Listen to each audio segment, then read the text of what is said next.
encuentro entre el Nuevo y Viejo Mundo a finales del siglo XV transformó profundamente la historia, además de las rutas comerciales y la expansión imperial de las primeras crónicas de viaje, también difundieron representaciones sobre los pueblos indígenas que influyeron en la percepción europea del Nuevo Mundo. En sus diarios y cartas, Colón mencionó a ciertos grupos antillanos como caribes o caníbales, describiéndolos como violentos y consumidores de carne humana.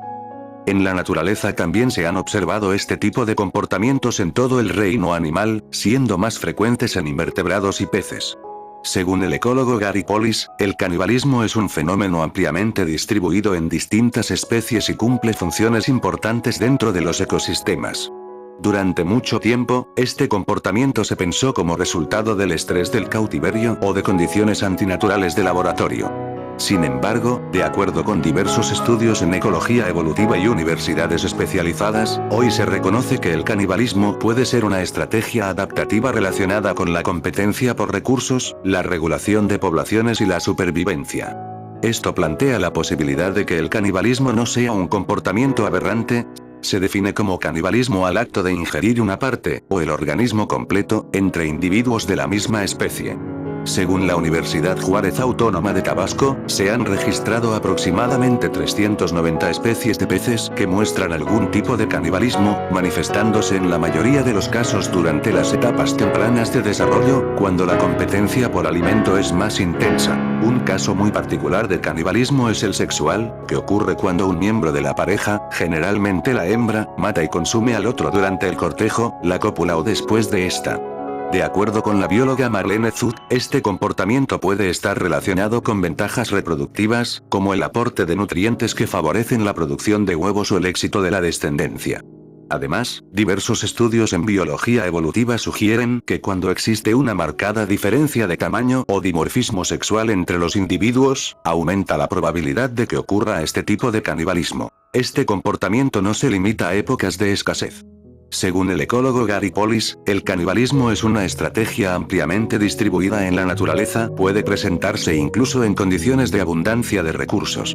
Esto se debe a que cumple diversas funciones ecológicas, como la regulación de poblaciones, la reducción de competencia y la eliminación de individuos más débiles. Investigaciones en universidades y centros de estudio han demostrado que existen múltiples formas de canibalismo como el filial, el intrauterino y el oportunista, cada una con distintas motivaciones biológicas. Por ejemplo, en algunos insectos y anfibios, el canibalismo puede aumentar la probabilidad de supervivencia al permitir que los individuos obtengan nutrientes esenciales o eliminen competidores directos. Todos estos hallazgos muestran que el canibalismo no es un comportamiento aislado ni exclusivamente producto de condiciones extremas, sino una estrategia compleja que forma parte de la dinámica natural de muchas especies y por tanto no se debe estigmatizar a la especie como mala, ya que los animales son amorales, es decir, carentes de moralidad, del bien y mal. Dado que muchas especies animales producen una gran cantidad de crías, es común que exista una fuerte competencia desde las primeras etapas de vida. En este contexto, puede ocurrir que la cría más fuerte se alimente de la más débil, un fenómeno que no solo sucede entre hermanos. Según el ecólogo Gary Pollis, este tipo de comportamiento forma parte de estrategias naturales de supervivencia donde los individuos más aptos aseguran su desarrollo al obtener recursos adicionales. Los padres pueden llegar a canibalizar a sus propias crías cuando éstas presentan enfermedades, deformidades o pocas probabilidades de sobrevivir. Este comportamiento se conoce como canibalismo filial. De acuerdo con diversos estudios en biología evolutiva y etología, este tipo de canibalismo permite recuperar energía invertida y aumentar las probabilidades de éxito reproductivo en futuras camadas. Se ha documentado en distintas especies, incluyendo grandes mamíferos como el leopardo, el león africano, así como en numerosas especies de peces. El canibalismo de huevos, por su parte, representa una estrategia eficiente, ya que estos son una fuente nutritiva y accesible que requiere poco esfuerzo para ser consumida. Según investigaciones en acuicultura y ecología, este comportamiento es frecuente en peces y anfibios, especialmente cuando existe alta densidad poblacional o limitación de recursos. En otras especies, particularmente entre mamíferos, se ha observado que los machos llegan a matar y consumir a las crías de otros individuos. De acuerdo con el antropólogo Marvin Harris y diversos estudios en comportamiento animal, esta estrategia tiene una función reproductiva. Al eliminar a las crías, la hembra vuelve a entrar en celo más rápidamente, lo que permite al macho reproducirse y asegurar la transmisión de sus propios genes. Este fenómeno, conocido como infanticidio con fines reproductivos, ha sido ampliamente documentado en especies sociales como los leones. Las historias que se cuentan sobre el canibalismo deben tomarse con cierto escepticismo. Por ejemplo, según el antropólogo William Arens, muchos relatos históricos sobre antropofagia han sido exagerados o utilizados con fines políticos y de dominación. Un caso representativo es el de Cristóbal Colón, quien regresó a Europa con reportes de canibalismo en el Caribe. De acuerdo con diversos estudios históricos y antropológicos, estas narrativas contribuyeron a justificar la conquista, la esclavización y la subordinación de pueblos indígenas, presentándolos como salvajes para legitimar el dominio europeo. En el ámbito científico, uno de los primeros registros documentados de canibalismo en animales corresponde a insectos como la mantis religiosa. Según naturalistas europeos del siglo XVIII, alrededor de 1784, ya se describía su comportamiento de canibalismo sexual, en el que la hembra devora al macho durante o después de la cópula.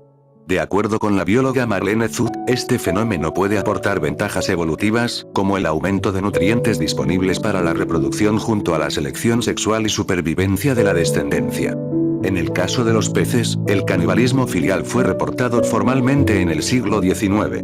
Según estudios citados por el ecólogo Gary Pollis, en 1878 naturalistas documentaron que algunas especies, como el espinoso, consumían parte de sus propias crías, especialmente bajo condiciones de estrés o escasez de alimento.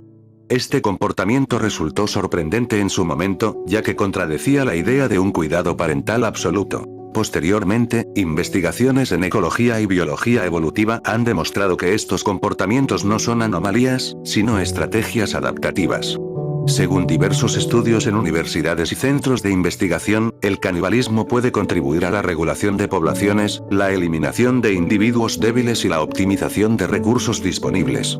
Además, en algunos casos, se ha observado que este comportamiento ocurre incluso en condiciones normales, lo que refuerza la idea de que forma parte de la dinámica natural de muchas especies. El canibalismo en especies, aunque puede ser una estrategia de supervivencia, también implica importantes desventajas y riesgos. En primer lugar, puede reducir el tamaño de la población si se vuelve frecuente, afectando la estabilidad del grupo y disminuyendo la diversidad genética. Según el ecólogo Gary Pollis, cuando el canibalismo se intensifica, puede alterar significativamente la estructura poblacional y generar efectos negativos a largo plazo en las especies. Además, existe un alto riesgo de transmisión de enfermedades y parásitos entre individuos de la misma especie.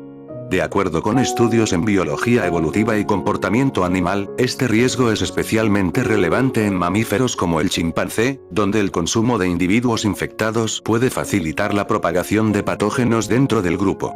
Otro riesgo importante es el costo energético y conductual. Atacar a un individuo de la misma especie puede implicar peleas peligrosas, heridas o incluso la muerte. Según investigaciones en ecología, estos enfrentamientos pueden disminuir la aptitud biológica del individuo si el gasto energético supera los beneficios obtenidos. En especies como la mantis religiosa, el canibalismo sexual puede reducir la cantidad de individuos reproductores disponibles. De acuerdo con la bióloga Marlene Zut, aunque este comportamiento puede aportar ventajas nutricionales, también puede limitar la frecuencia reproductiva si ocurre de manera excesiva. Este comportamiento puede generar desequilibrios ecológicos si altera la dinámica normal de competencia y reproducción. Según diversos estudios en ecología de poblaciones, el canibalismo puede modificar las cadenas tróficas y afectar la interacción entre especies, especialmente cuando se combina con factores como la sobrepoblación o la escasez de recursos. Aunque el canibalismo puede ofrecer beneficios en situaciones extremas, sus riesgos evidencian que no siempre es una estrategia favorable para la supervivencia a largo plazo, ya que puede comprometer tanto a los individuos como a la estabilidad de la población. Sin embargo, se trata de una conducta que ha demostrado ser funcional dentro de ciertos contextos ecológicos, por ende, más que juzgarla desde una perspectiva humana, debe entenderse como parte de los procesos naturales, en los cuales la intervención externa no siempre resulta necesaria.